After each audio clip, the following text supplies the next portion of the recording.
हिंदूच्या नावावर मतदान मागता आणि हिंदूचे दुकानं पाडता. अरे लाज वाटू द्या तुम्हाला. आपण कोणाशी वाईट वागू नका. शेवटी लोकशाही आहे. लोकांना माहिती कोणाला मतदान करायचं. शेवटी नम्रतेनं हात जोडून लोकांना मतदान मागा.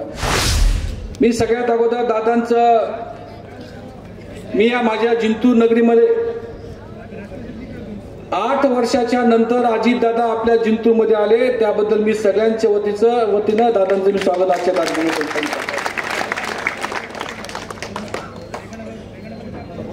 नगरपालिकेच्या निवडणुकीचा शेवटचा टप्पा आता एक 7-8 दिवसामध्ये आलेला आहे.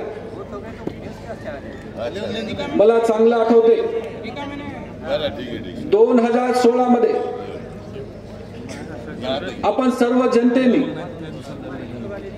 तो हिंदू असेल, मुस्लिम असेल, माझा दलित बांधव असेल, या सगळ्या लोकांनी 2016 मध्ये, आज आपल्यामध्ये नाहीत कफीलजी फारुकी, त्यांच्या पत्नी साबिया बेगम कफील फारुकी यांना तुम्ही सर्व जनतेने या ठिकाणी निवडून दिलं होतं. चांगल्या मताने तुम्ही निवडून दिलं. 5 वर्ष भाभीने या शहराचं काम केलं. माझे भाऊ बाळासाहेब भांबळे उपाध्यक्ष होते. व्यासपीठावर काही नगरसेवक जुने या ठिकाणी बसले, ते पण त्यांच्या सोबत होते.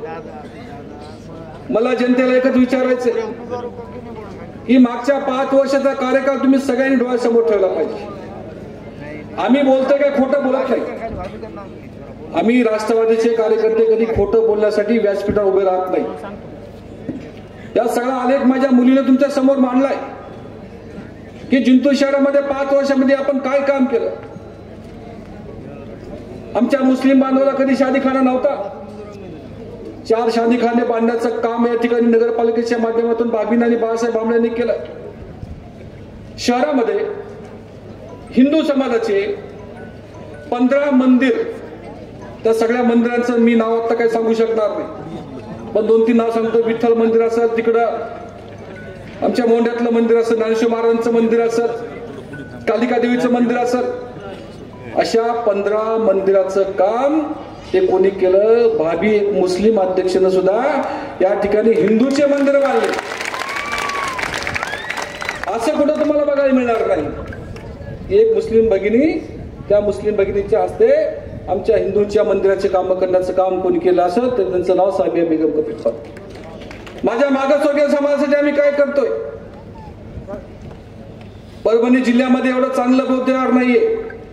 राजेश दादा, परभणी जिल्ह्यात सुद्धा एवढं चांगलं बौद्ध विहार नाही. आम्ही इतकं सुंदर बौद्ध विहार माझ्या मागासवर्गीय बांधवाला बांधण्याचं काम आमच्या सगळ्या नगरपालिकेच्या या कार्यकर्त्यांनी केलेलं आहे. पिण्याचं पाणी नव्हतं, दादांनीच योजना मंजूर केली, म्हणून आज पिण्याचं पाणी 5 वर्ष चांगलं भेटलंय. आता मात्र मी काल या ठिकाणी राजमोहल्ल्यामध्ये गेलतो. माझे अल्पसंख्याक बांधव असतील, दलित बांधव, काही हिंदू समाजाचे लोक भेटले. 17 दिवसापासून पाणी नाही पिण्याचं. 17 दिवसापासून त्या प्रभाग क्रमांक 2 मधल्या लोकांना पाणी मिळत नाही. वाईट वाटलं. जेव्हा आमच्या वाई होत्या, रोज पाणी यायचं शहरामध्ये, 17 दिवस पिण्याचं पाणी लोकांना मिळत नाही. त्या दिवशी आमच्या याच कॉलनीमधून मला फोन आला की साहेब आमच्याकडे पाणी येत नाही 17 दिवसापासून. कसं राहायचं 17 दिवस सांगा ना. आणि फक्त निवडणूक आली की काहीतरी खोटे आश्वासन द्यायचे आणि मतं घ्यायची. पिण्याच्या पाण्याची योजना पूर्ण केली. रस्ते असेल अशी अनेक घरकुलची कामं केली.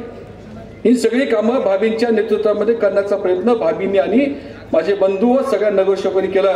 त्याबद्दल मी या सर्व भाभींचं, बाळासाहेबांचं मनापासून स्वागत मी आजच्या कार्यक्रमाच्या निमित्ताने करणार.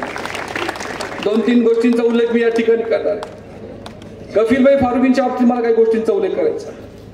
दादा कफीलभाई फारुकी असे होते, जिंतूर शहरामध्ये गणपती फेस्टिवल कोणी सुरू केलं, त्याचं नाव कफील फारुकी. गणपती फेस्टिवल हे कोणी केला, एक मुस्लिम समाजाचा कार्यकर्ता, त्याचं नाव कफील फारुकी. त्या कफीलभाईनं जिंतूर शहराचं गणपती फेस्टिवल सुरू करण्याचं काम कोणी केलं असेल तर त्याचं नाव आहे कफीलभाई फारुकी. कधी हिंदू मुस्लिम कधी त्यांनी समजलं नाही की हा हिंदू आहे मुस्लिम आहे. अशा पद्धतीनं कफीलभाईंनी काम केलं. आज मला जाहीरपणे सांगायचं तुम्हाला सगळ्या जनतेला, माझा भाऊ बाळासाहेब भांबळे आहे का बोलून तर इकडे, हा अध्यक्ष उभा होता. आम्ही घरी 5 काका आहेत, मला 50 पुतणे आहेत माझ्या घरी. मी सगळ्याला एकच बसवलं मी सांगितलं बाळू तुला थांबावं लागतं म्हणलं, आपल्याला भाभीला तिकीट द्यायचं. अरे याचं मोठं मन बघा, आमच्या भावाला मी घरी थांबवलं. आणि बाळू काळजी करू नका, जेव्हा आपल्या योग्य तेव्हा बघूया. बस आम्ही कधी सत्तेसाठी हापवलेलं नाही. भावाला मी घरी बसवलं, पण भाभीला या ठिकाणी आम्ही तिकीट दिलं. काही लोक म्हणायचे हे घरी तिकीट दिले. आणि बाळूचा फॉर्म खाली पडला 10 नंबरमध्ये, कोणी उमेदवार भेटतो ना का, एक नाव आलं 10 मध्ये, एबी फॉर्म आहे त्याचा. आता कोणाचं आहे मला तुम्हाला माहिती आहे. त्या प्रभागामध्ये बाळूच्या विरोधात कोणी उभं राहत नव्हतं. त्याचं कारण की बाळूनं खूप चांगलं काम केलं. म्हणून तिथले मतदार काय म्हणले, बाळासाहेब तुम्ही फॉर्म भरा, चिंता करू नका. तर हे एबी फॉर्म कोणाचा माहितीये, मंत्री महोदयांच्या आईचा एबी फॉर्म आहे. त्यांनी बाळासाहेबांच्या विरोधात फॉर्म भरला होता. म्हणजे बघा हे अशा पद्धतीचं राजकारण या ठिकाणी आपल्या शहरामध्ये सुरू आहे. ते त्यांचा अधिकार आहे कोणाला उभं करायचं. पण माझ्या भावाने जे आज खऱ्या अर्थानं पक्षासाठी जनतेसाठी खूप मोठा त्याग केला, त्याबद्दल मी बाळूचं मनापासून अभिनंदन मी आजच्या कार्यक्रमाच्या निमित्ताने या ठिकाणी करतो. काल परवा आमच्या जिंतूर शहरामध्ये मुस्लिम बांधवांवरती खोट्या केसेस केल्या. आमच्या प्रभाग क्रमांक 1 मध्ये आमचे करीमभाई या ठिकाणी असतील. 1 मध्ये 3 माझ्या मुस्लिम बांधवांवरती खोट्या केसेस केल्या. त्यांना 2 महिने जेलमध्ये टाकण्याचं काम केलं. इकडे आमचे हिंदू समाजाचे बांधव पुंगळ्यामधल्या काही तरुण लोकांवरती त्या ठिकाणी सुद्धा खोट्या केसेस केल्या. त्यांना सुद्धा 2 महिने जेलमध्ये टाकलं. अरे काय चाललंय. आणि आता तुम्ही काय म्हणता की आम्हाला हिंदुत्व आणायचं. आता तुम्हाला खरंच हिंदुत्व आणायचं तर या ठिकाणी बरेच व्यापारी भाषण ऐकत असतील कोणती कोण. जेव्हा आम्ही मोंढ्यामध्ये काही व्यापाऱ्यांना आम्ही दुकानं दिले, चला आता कोणतरी पोट पाण्याला लागते त्याला दुकान द्यावं, रिस्तर त्याला 12ची परवानगी घेतली. ती 12ची परवानगी सुद्धा ही अजितदादाच्या सहकार्यानं 12ची परवानगी भेटली. ही त्याची कॉपी आहे. त्या सगळ्या लोकांना दुकानं दिले, नियमानं दुकान दिले. आणि ते दुकान पाडण्याचं काम कोणी केलं. आणि कोण आहे ते, हे 8 दुकानदार कोण आहेत. याच्यातले 7 हिंदू आहेत ना. तुम्हाला हिंदूंचा एवढा पुळका आहे तर हिंदूचे दुकान का पाडले तुम्ही. हिंदूच्या नावावर मतदान मागता आणि हिंदूचे दुकानं पाडता. अरे लाज वाटू द्या तुम्हाला. अशा पद्धतीचं राजकारण आम्ही काय असं फालतू तुम्हाला कधी करत नाही. एक माझा मुस्लिमचा कार्यकर्ता होता, त्याचं दुकान पाडून टाकलं, त्याला सामान सुद्धा काढून दिलं नाही. अशा पद्धतीचं राजकारण कधी भांबळे कुटुंबाने शहरामध्ये केलं नाही. एकाने उठून सांगावं की विजय भांबळेने किंवा आमच्या कार्यकर्त्यांनी तुमचं दुकान पाडलं. अशा पद्धतीचं राजकारण कधीही आम्ही या शहरामध्ये किंवा तालुक्यामध्ये केलेलं नाही. ही सुद्धा बाब सर्व जनतेने लक्षून घेतली पाहिजे. आणि सगळ्यात महत्वाचा एक उल्लेख या ठिकाणी करायचा की या ठिकाणी आपले साई ग्राउंडची जागा, साई ग्राउंडच्या जागेमध्ये अनेक लोकांनी प्लॉट घेतले होते. 12 प्लॉट, त्याच्यामध्ये माझा पण प्लॉट आहे. 12 प्लॉट काही लोकांनी घेतले, त्यांच्या प्लॉटवरती ताबा करून टाकला. ताबा कोणी केला माहिती सांगायची गरज नाहीये. पण माझा प्लॉट असल्यामुळं त्या 12 लोकांना थोडा धीर मिळालेला आहे. म्हणून 12 लोकांना चिंता करू नका, तुमचा प्लॉट कोणीही मी जाऊ देणार नाही. मी जोपर्यंत आहे तोपर्यंत कोणाचाही प्लॉट जाणार नाही याची खात्री मी आजच्या कार्यक्रमाच्या निमित्ताने या ठिकाणी देणार आहे. अशा पद्धतीचं राजकारण आमच्या जिंतूर शहरामध्ये सुरू आहे. दादांना मी 2-3 गोष्टींचा उल्लेख या ठिकाणी करणार आहे. दादा खऱ्या अर्थानं तुम्हीच आमच्यासारख्या कार्यकर्त्याला घडवलेलं आहे. तुमच्या आशीर्वादानं विजय भांबळे असेल किंवा सगळे कार्यकर्त्याला तुम्ही बळ दिलेलं आहे. आणि कालच्या विधानसभेच्या निवडणुकीला 2200 मतांनी माझा पराभव झाला. सुरेश भैया आम्ही दोघं वेगवेगळे लढलो. खरं पाहिलं सुरेश भैया आपण दोघं एक असतो तर दोघांपैकी आमदार 100% झाला असता. आज आमच्या दोघांची बेरीज केली मताची, दोघांची बेरीज केली तर 1,81,000 मतं आमच्या दोघांचे. जिंतूर शहरामध्ये 7,500 मताची लीड या ठिकाणी मला तुम्ही सगळ्या लोकांनी दिलेली.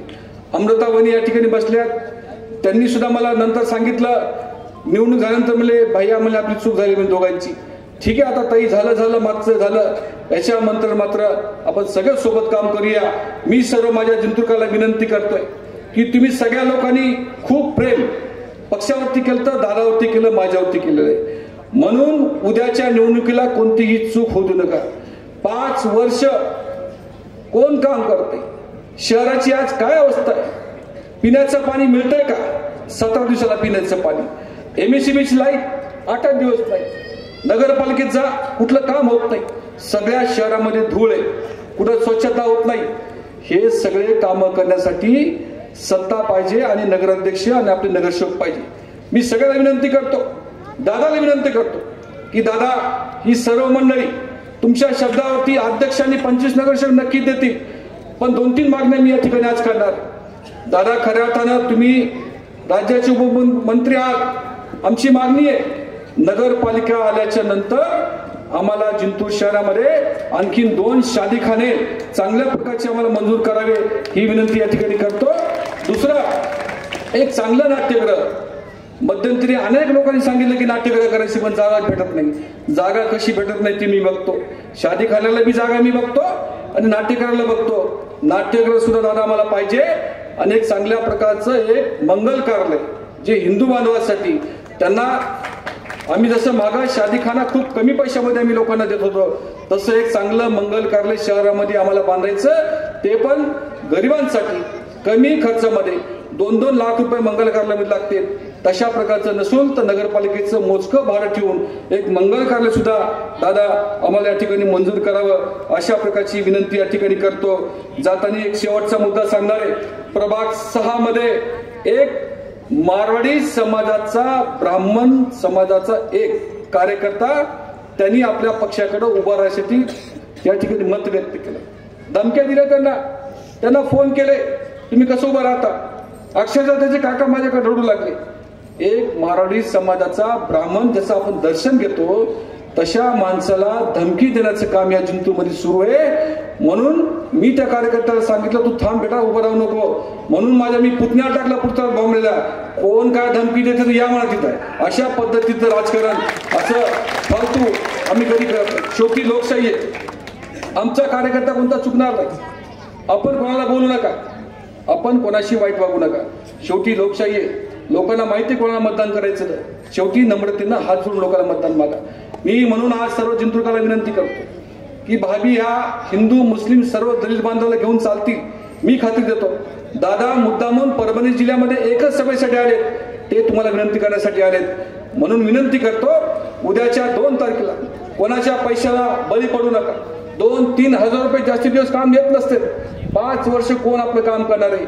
म्हणून भाभीच्या समोरचं घड्याळीचं बटन आधी दाबावं आणि त्याच्या खाली 2-2 नगरसेवक असे अध्यक्ष आणि एकूण 25 नगरसेवक घड्याळीच्या चिन्हावरचे आपण सगळे निवडून द्यावं, अशा प्रकारची विनंती या ठिकाणी करतो. पुन्हा एकदा विश्वास देतो की मी आता आमदार जरी नसलो तरी सुद्धा तुमच्या सेवेसाठी मी, माझी मुलगी, माझा भाऊ, आम्ही सगळे भांबळे कुटुंब तुमच्या कामासाठी कधीही कमी पडणार नाही, एवढाच विश्वास या ठिकाणी व्यक्त करतो आणि माझं मनोगत थांबवतो. जय हिंद, जय महाराष्ट्र, जय राष्ट्रवादी.